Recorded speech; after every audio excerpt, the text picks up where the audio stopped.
Hey guys, your boy Sean Bellamy back with you with another episode of Philly Eagles Talk on my channel, the Fly Eagles Fly channel. Just a minute ago, the Philadelphia Eagles did win and improved to 6-7 on the season, beating the New York Jets 33-18. Coming into this game, I did give you guys an episode yesterday. I think for everyone that checked it out, that Jalen Hurts was going to be was ruled out for this game. He was not going to play. I was going to miss his first game due to injury in his young career. And Gardner Minshew, the backup quarterback for the Eagles, was going to be the starter. Now, I'm getting right into it. You guys know how I do it on my episode of Philly Eagles Talk, so let's get right into it. As far as the good and the bad. The good, Gardner Minshew. He actually did very well for a guy that has not played a single down this year. He played a couple downs, I think, 2-3 weeks ago when we was facing the Detroit Lions, but we was up probably like 30 or something points. So he came in like in the fourth quarter for like mop-up duty. We had to put the starters out. We took Jalen out and put him in. So technically this was his first time to get some live action in the Philadelphia Eagles uniform, playing with the first team the starters and everything like that when the game actually matters all the way through the first, three quarters, whatever. So Gardner Minshew came in. Like I said, I got to put him in a good column. He finished with 20 completions. He had 20 completions of 24 attempts, 242 yards and 2 touchdowns, no interceptions.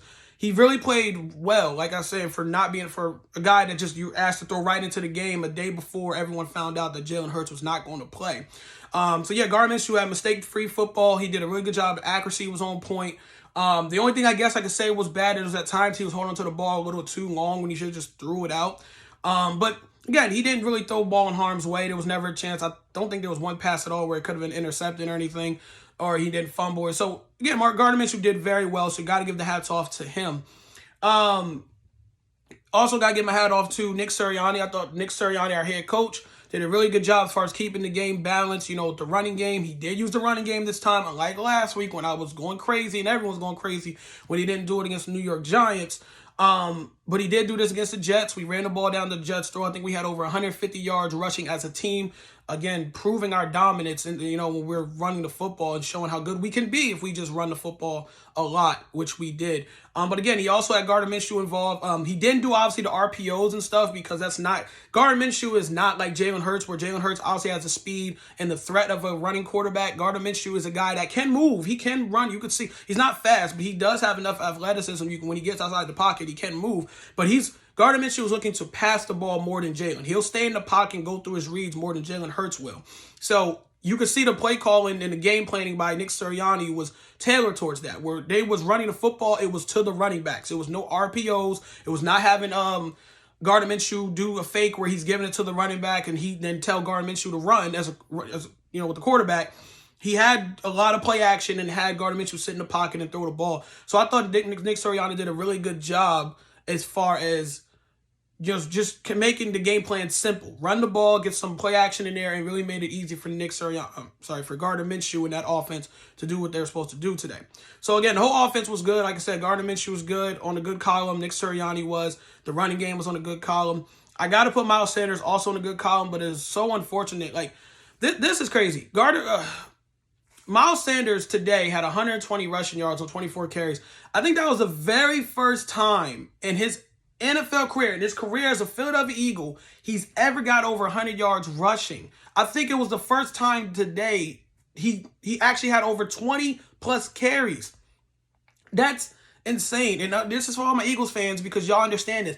Miles Sanders is not a bad running back. He's actually been a capable running back for us since he's got to the league. So I don't understand. It's really frustrating when you hear that those are his two first things. The first time we ever gave him the ball 20 plus times a game, running, not just throwing it to him, running the ball, carrying it. And second of all, and the second thing of him getting over 100 yards for the first time. And I get it. Sometimes, it's hard to get a running back over 100 yards if, your blocking's not well or whatever. But it just seems crazy for the Philadelphia Eagles that is ranked second in NFL in rushing, that is Miles Sanders' very first time getting over 100 yards this season. It just seems insane for when you're talking about how well we're running the football. But nonetheless, I got to give him the props on the good column because again, he ran the ball hard. I think Miles Sanders should still be our number one running back as far as on the depth chart, number one. But the one thing I do see people say is he can't stay healthy. It just seems like his injuries It's just these nagging injuries are becoming worse. He left the game near the end of the in the middle of the fourth quarter, when he just got over 100 yards. I think he sprained his ankle or something. And he immediately when he went down, he started, like, you could hear the yelling, like the crying from him. So I hope it's not too serious, but the way he reacted, that shit must have hurt, because as soon as he went down, he started screaming in agony and pain. So I hope Miles Sanders is okay. But again, he had a really good game as well. So that's my good. The only bad I would have to say is the defense sucks. The defense gave up, I believe, no points in the second half, so I guess that's a good thing. I mean, we're talking about the Jets here. But at the same time, and this is why I'm frustrated and why I put them on the bad side, is because they gave up 18 points to the Jets like it was no one's business. This would be different if this was garbage time in the fourth quarter where it don't matter and the Jets were scoring points when the Eagles were blowing them out. That's fine.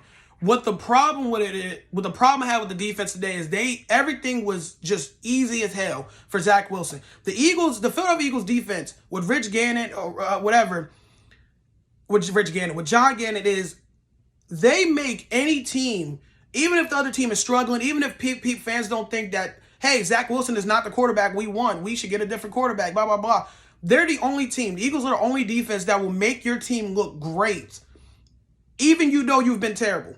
The Jets have been awful all year. Zach Wilson has not been that good and a promising young rookie. A lot of fans hope he would be in his first year with the Jets. But here comes the Eagles allowing him to look like a Pro Bowler, giving up play after play, 10, 15 yards here. It was crazy. The Eagles gave up a passing touchdown to Zach Wilson in the first quarter. It was the first passing touchdown Zach Wilson has thrown since week 4.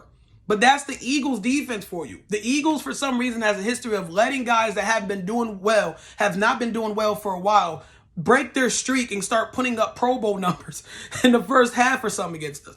I think in the first half, Zach Wilson only had 2 incomplete passes. It was 10 of 12 for 150 yards and I think a touchdown.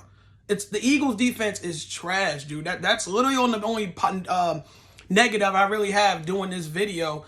Talking about this game was the Eagles defense sucks. Now, like I said, in the second half, they did calm things down and the Jets didn't score any more points. But again, we're talking about the Jets. This should not be something that we should have to applaud you for. It's the Jets, dude. They have not looked good at all this year. And here you go having them look even decent because you guys cannot get stops.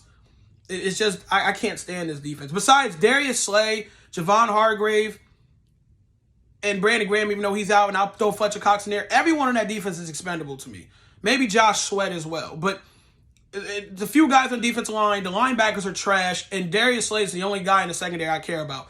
Like, everyone else is expendable. I really hope the Eagles in the draft, I'm not kidding, and I know a lot of Eagles fans have said this, if the Philadelphia Eagles, Howie Roseman and specifically, does not focus on defense with those first 3 round picks, those 3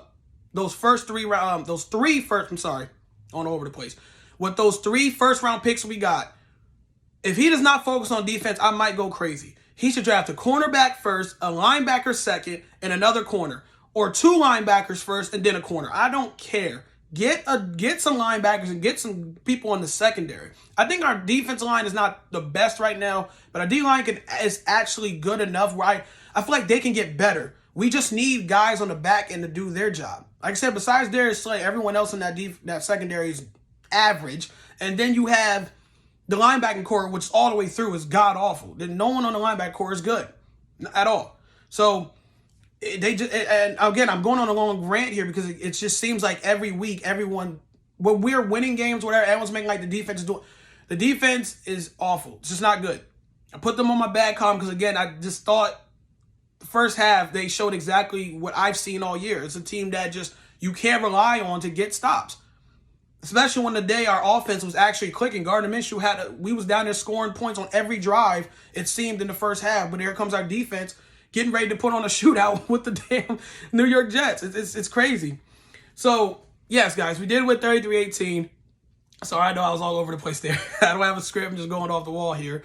But, yes, we win 33-18 against the Jets. We're 6-7 on the year. Not a sexy record at all. But we are, because of that win, we are now in the final spot for the wild card in NFC, which is amazing. It shows how weird the NFC can be with a 6-7 record being a spot to actually get you win, a record under 500. But the one team I think that can jump us right now is the Washington football team. They're sitting at 5-6. They're playing their game right now against the Las Vegas Raiders. If the Las Vegas Raiders beat the Washington football team, then we do hold on to that final playoff spot for at least for the week. Because the team that was in front of us, the Minnesota Vikings, they lost their game. They lost to drop to 5-7. The Minnesota Vikings did. They lost to the freaking Detroit Lions to give the Detroit Lions their first win of the year, which is insane. Me and my girlfriend was just watching it. It's ridiculous that the Vikings did that. The Vikings do not deserve to go to the playoffs. But yeah, you guys. So yeah, we won. We're in the final playoff spot, which I guess is okay. 6-7. We're about to go into a bye, so there won't be any episode where I'm gonna go over next week, or at least on a Sunday. Like, hey guys, we just got done winning this game or losing. So we're off this week, which is good. I think we all can take a break. Would like a break from seeing some heart attacks the Eagles like to give us every goddamn Sunday or Thursday. So we're going to the bye week 6-7. I believe the week after that we play Washington. I want to say, or we play New York. It's either the Giants or Washington next week, I believe. 2 weeks from now. Now, also just to finish this up, because of Gardner Minshew. Actually, I'm not even going to talk about it. I'm not going to talk about him playing well and everyone's chirping. I'll say that for another video. All right, guys, I'm out. Jalen Hurts should be back in 2 weeks. They didn't say the injury was too crazy, so I do expect Jalen Hurts to be our starter once we play another game again. But I'm out, you guys. Peace.